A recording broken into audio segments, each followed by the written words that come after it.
अगर मैं सीधे सीधे पूछूं, अब जरा इस कॉन्स्टिट्यूएंसी की बात कर लें, यहाँ के बड़े मुद्दे क्या हैं और क्या बीजेपी की सरकार को इतना विश्वास है, आप लोगों को इतना विश्वास है कि आपने जो काम किया मीरापुर की जनता आपको समर्थन देगी, या फिर सिर्फ आरएलडी के भरोसे आप लोग हैं मैदान? देखिए, मीरापुर का बहुत महत्वपूर्ण स्थान है, सुख तीर्थ। यहाँ पे महाराज जी ने इसको ट्रस्ट बनाने का काम किया, सुख तीर्थ ट्रस्ट बनाया।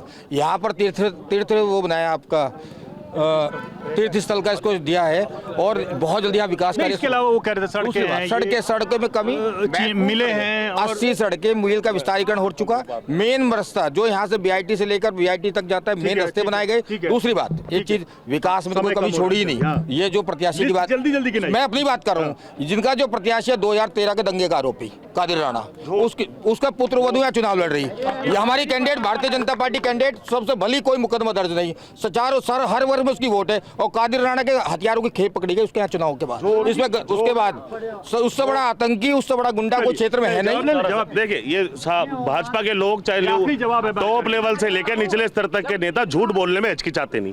पहली बात, सुम्बुल राणा जी पर कोई मुकदमा नहीं है, एक फर्जी मुकदमा फर्जी हमारी प्रत्याशी सुम्बुल राणा है, एक फर्जी मुकदमा यहाँ की पुलिस ने जबरदस्ती सत्ता की तानाशाही में दर्ज करने का काम किया। दूसरी बात, इनके मुख्यमंत्री मन से बोल गए हथियारों की खेप पकड़ गई। मैं पूरी भाजपा को चुनौती देता हूं, दिखाए कहां पकड़ी गई वो हथियारों की खेप। तीसरी बात, उनके यहाँ पे खेप पकड़ी गई, पूरी चुनौती देता हूं, पूरी पुलिस सरकार को चुनौती देता हूं, बताओ कहां पकड़ी गई खेप। चौथी बात, एक बात हो, बहुत सफाई से झूठ बोल रहे हैं यहाँ पे भाजपा के लोग।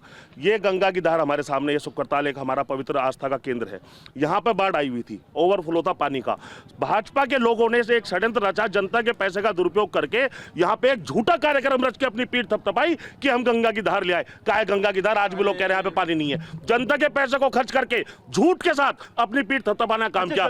तीसरी बात, मैं एक और चुनौती देता हूँ, मैं आपके चैनल के माध्यम से भाजपा के लोगों को एक और चुनौती देता हूँ। ये आपका सुकरताल है और चलिए आप मीरापुर तक दिखाइए समाजवादी सरकार के बाद कौन सा पत्थर। चलिए यहाँ लोग हैं, एक बार जल्दी से मैं पूछ लेता हूँ, क्या लग रहा है मीरापुर में कौन सी पार्टी बीजेपी, कौन सी पार्टी जीत रही है यहाँ से? योगी जिंदाबाद। कौन सी पार्टी यहाँ से निकल रही है, क्या लग रहा है?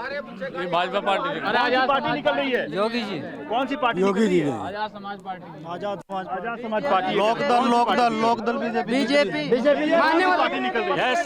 एक आखिरी सवाल है मेरा, बस समय कम है हमारे पास। आखिरी सवाल है, जो 9, आप लोगों को क्या लगता है यहाँ 9 सीटों पर उपचुनाव है, 9 में से बीजेपी कितनी या उसके गठबंधन? योगी जी के नेतृत्व 9 की 9, भारतीय जनता पार्टी 9 की 9 जीते। 9-0। आप जैसे लोकसभा में भाजपा को हराने का काम किया पूरे प्रदेश में, ऐसे भारतीय जनता पार्टी उपचुनाव में 0 सीट जीतेगी। जनता पार्टी 9 की 9 सीट निकलेगी। एक मुद्दे की बात और बता दूं, प्रयागराज में छात्रों पे चलती हुई लाठी सबने देखी है। तो देखिए, हमने यहाँ मीरापुर विधानसभा में लोगों से बात की, मुद्दे समझने की कोशिश की, और यहाँ सीधी लड़ाई ऐसा लग रहा है कि बीजेपी और समाजवादी पार्टी के बीच है। अब देखिए मतदान के दिन जनता किसके पक्ष में मत करती है, और 23 को जब नतीजे आएंगे तो बहुत तस्वीर साफ हो जाएगी।